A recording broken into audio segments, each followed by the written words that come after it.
আসসালামু আলাইকুম বিসমিল্লাহির রহমানির রহিম। সবাইকে স্বাগতম আমার চ্যানেলে। শুভ সকাল। রান্নাঘরে চলে এসেছি অনেকক্ষণ আগে। আটা ছানানো হলো, ছোট ছোট গোল্লার মতন করে রেখেছি। লাচ্ছি পরোটা বানাবো, মানে লাচ্ছি বা লুচি পরোটাও বলতে পারো। আলু সিদ্ধ করা হয়েছে, আলুর দম বানাবো আর লুচি পরোটা, এই সকালের নাস্তা। আর এদিকে মশলাটা ভালোভাবে কষানো হলো, হালকা মশলা দিয়ে আলুর দমটা বানাচ্ছি।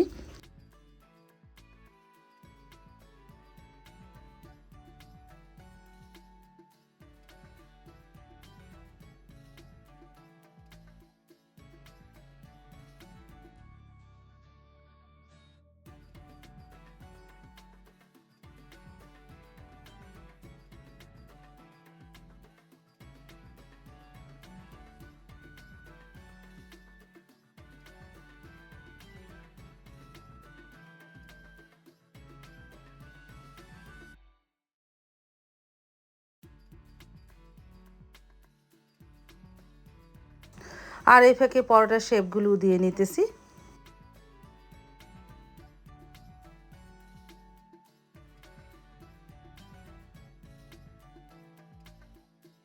আলুর দম হয়ে গেল আর সবগুলো লুচির পরোটা মানে শেপ দেওয়া হয়ে গেছে। এখন গরম গরম ভেজে নিই। তারপরে সাইদুল বাবাকে ডাক দিলাম প্রতিদিনের মতন। আমি পরোটা ভাজতে হলে সাইদুল বাবাকে সবসময় ডাকি যে আসো, আমি বেলে দিই, তুমি একটা একটা করে ভেজে নিও। ডিম পুষ করতেছি মার জন্য। তারপরে এই যে আমি একটা করে বেলে দিতেছি আর সাইদুল বাবা একটা করে লুচি পরোটা ভেজে নিতেছে।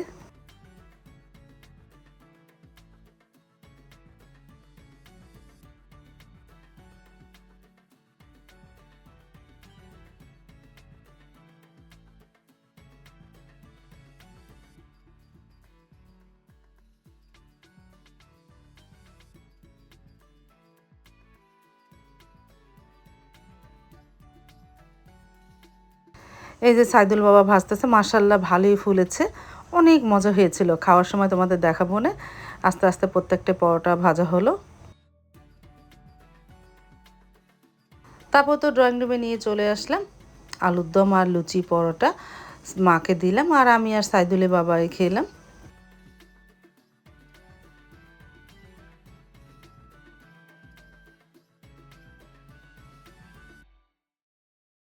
তারপরে তো বিসমিল্লাহ বলে শুরু করে দিলাম। আলহামদুলিল্লাহ অনেক মজা হয়েছিল লুচি পরোটা আর আলুর দম। আলুর দমের থেকে সাইদুল বাবার কাছে লুচি পরোটাটাই বেশি ভালো লেগেছে। তারপরে খেয়ে নিল।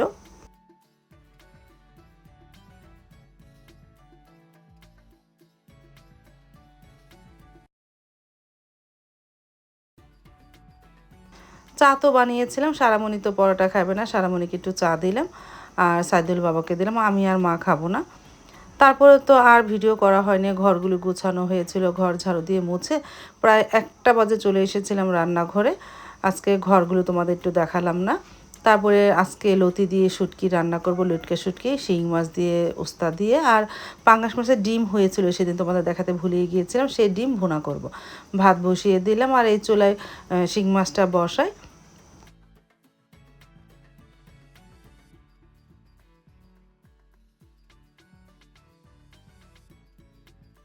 পেঁয়াজটা তো ভাজা হয়েছে, আদা রসুন দিয়ে দিব, হলুদ গুঁড়া, মরিচ গুঁড়া, ধনিয়া গুঁড়া দিয়ে মশলাটাকে একটু কষিয়ে নিই।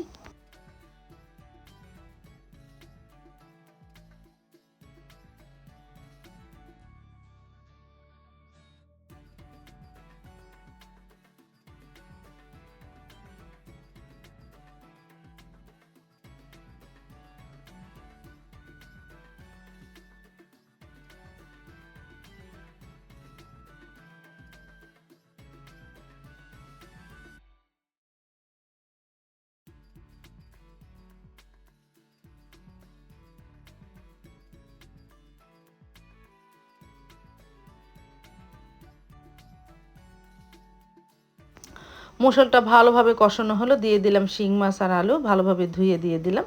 একটু কষিয়ে নিয়ে পরে পানি দিয়ে দিব না, শিং মাছটা একটু কষানো হোক।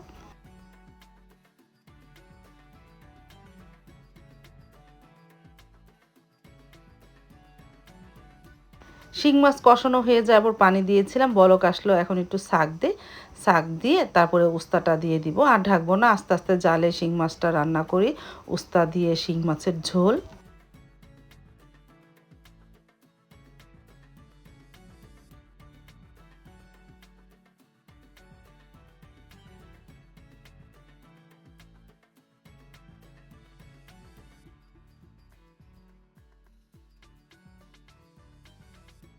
তরকারিটা প্রায় হয়ে এসেছে, ঝোলটা আর একটু ঘন হলে নামিয়ে ফেলবো। আর পাশের চুলায় চিংড়ি মাছ না, লতি দিয়ে শুটকি দিয়ে রান্না করবো। লটকে শুটকিটা আমি ধুয়ে হালকা ছেঁচে নিয়েছি, ভালোভাবে ধুয়ে। এখন পানি দিয়ে দিলাম, পেঁয়াজটা ভাজা হয়েছে, আদা রসুন দিব, হলুদ গুঁড়া, মরিচ গুঁড়া, ধনিয়ার গুঁড়া দিব। তারপরে হালকা নাড়াচাড়া দিয়ে তারপরে এই যে লটকে শুটকিটা আমি ভালোভাবে সেদ্ধ করে ধুয়ে নিয়েছি, সেটাকে হালকা একটু ছেঁচে নিয়েছি, সেটা এর মধ্যে দিয়ে দিব মশলার সাথে। মশলাও কষানো হবে আর শুটকিটাও অনেকটাই কষানো হবে। তারপরে লতি দিয়ে দিব না, সব মশলা দেওয়া হয়ে গেল। এখন শুটকিটা দিয়ে দিই।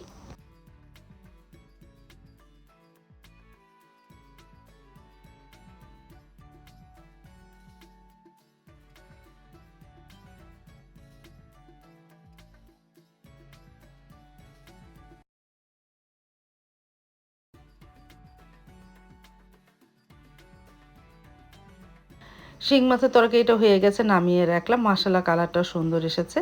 আর এদিকে লতিটা তো ধোয়া হয়েছে, এখন দিয়ে দিলাম। শুটকি আর মশলা কষানো হয়ে গেল, লতিটা দেওয়ার পর কিছুক্ষণ কষিয়ে এনে পরে পানি দিব।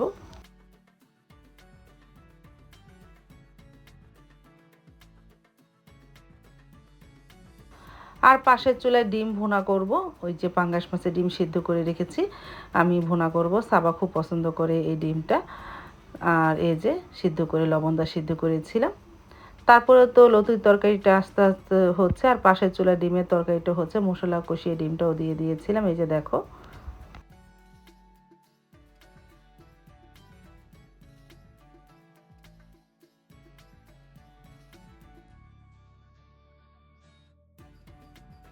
তারপর তো দুপুরে রান্নাটা কমপ্লিট হয়ে যাওয়ার পর সাইদুল বাবাকে দিলাম, সে খেতে বসে পড়লো। আমি আর মা একটু পরে খাবো।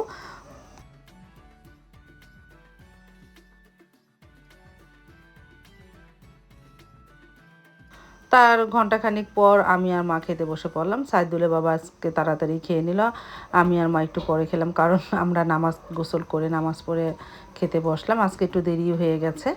তারপরে যে লতির তরকারি নিয়েছি, বিসমিল্লাহ বলে শুরু করেছি। আলহামদুলিল্লাহ অনেক মজা হয়েছিল লতির তরকারি, আর সেই সাথে শিং মাছের তরকারিটাও অনেক মজা হয়েছিল।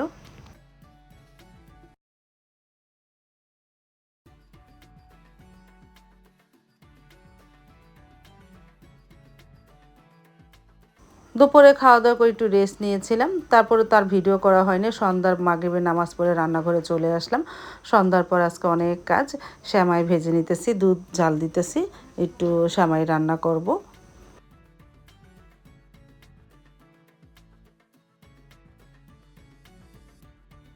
দুধটা বলক আসার পর একটু হালকা জাল দিয়ে তারপরে ভাজা সেমাইগুলো দিয়ে দিয়েছিলাম, চিনিও দিয়েছি। আর একটু জাল হলে নামিয়ে ফেলবো নে। সারামণি আর সাবা খুব পছন্দ করে এই চিকন সেমাইটা দুধ দিয়ে রান্না করলে। আর এদিকে ছোলা বের করে রেখেছিলাম, এই শেষ আর নাই ফ্রিজে। আর এদিকে সরিষা, রসুন আর শুকনা মরিচ ব্লেন্ডারে ব্লেন্ড করে নিয়েছি, আচার দিব। তারপরে ছোলাটাও ভুনা করে নিলাম। সাইদুল বাবা বলতেছে সে রাতে এসে মুড়ি মাখা খাবে। পেঁয়াজও ভেজে নিব। ছোলা ভুনা তো আমি সাদা সাদা মতন করি, ময় মশলা দেই না। আর এই যে তেলটা গরম করে নিতেছি, পেঁয়াজগুলো ভেজে রাখি, কারণ যেহেতু মুড়ি মাখা খাবে, ঠান্ডা না হলে ভালো লাগবে না। এদিকে পুদিনা পাতা, পেঁয়াজ, কাঁচামরিচ কেটে রাখলাম, পুদিনা পাতা ছিঁড়িয়ে এনেছি গাছে থেকে। আর সেমাইটা তো হয়ে গেছে, ঠান্ডা হলে ভালো লাগবে, রেখে দিয়ে পরে খেয়ে নেবে না। তারপর তো পেঁয়াজও ভাজা হয়ে গেল, ছোলা ভুনা হয়ে গেল, সব রেডি করে রাখলাম। সাইদুল বাবা আসলে তারে মুড়ি মাখা খেয়ে দিব না, সে খেয়ে নেবে না। আর এগুলো ঠান্ডা না হলে তো মুড়ি মাখা যাবে না। তারপরে এদিকে আমি আচারটা দিয়ে নিই তাহলে। সরিষার তেলের মধ্যে এখন এর মধ্যে পাঁচফোড়ন আর ওই যে সরিষা ব্লেন্ডারে ব্লেন্ড করে নিয়েছিলাম, সাথে রসুন আর শুকনা মরিচ আছে, এর মধ্যে দিয়ে দিব। মানে ওটা দিয়ে পরে মানে তেলের মধ্যে ওই সরিষা আর পাঁচফোড়ন দেওয়ার পর একটু হালকা নাড়াচাড়া করে একটু হলুদ গুঁড়া, মরিচ গুঁড়া, ধনিয়ার গুঁড়া দিয়েছিলাম। তারপরে আমগুলো ছেড়ে দিলাম, একটু হালকা নাড়াচাড়া করে গুড় দিব, মানে আখি গুড় দিব।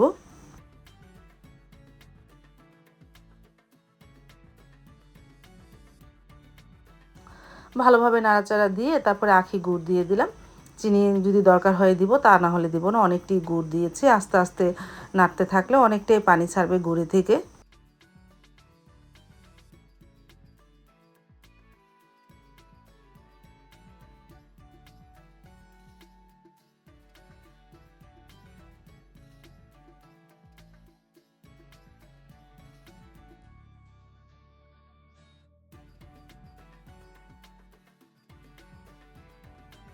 এই যে আস্তে আস্তে অনেকটাই পানি উঠেছে, আস্তে আস্তে সেদ্ধ হয়ে যাচ্ছে। আর আমি ওই সরিষার সাথে এই লবণ দিয়ে দিয়েছিলাম যখন ব্লেন্ডারে ব্লেন্ড করেছিলাম। জালটা নিভিয়ে দিয়ে আগামীকালকে আবার জাল দিব না। তারপর তো চলে আসলো সাইদুলের বাবা, আসার পরে সে মুড়ি মেখে নিতেছে। এখন কয়টা বাজে দেখো, 8টা 20 বাজে। আজকে একটু তাড়াতাড়ি আসলো, একটু শরীরটা তেমন একটা ভালো না, শরীরটা অনেকই খারাপ কয়দিন যাবতে। তারপরে সেই মুড়ি মাখা খাবে, সেই মেখে নিতেছে।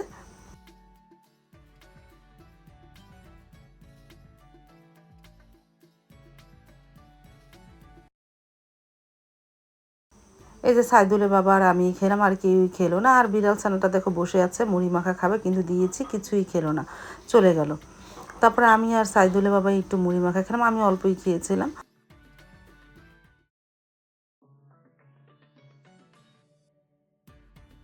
আজ তাহলে এই পর্যন্ত, দেখা হবে আগামীকালকে নতুন আরেকটা ব্লগ নিয়ে। আল্লাহ হাফেজ, আসসালামু আলাইকুম।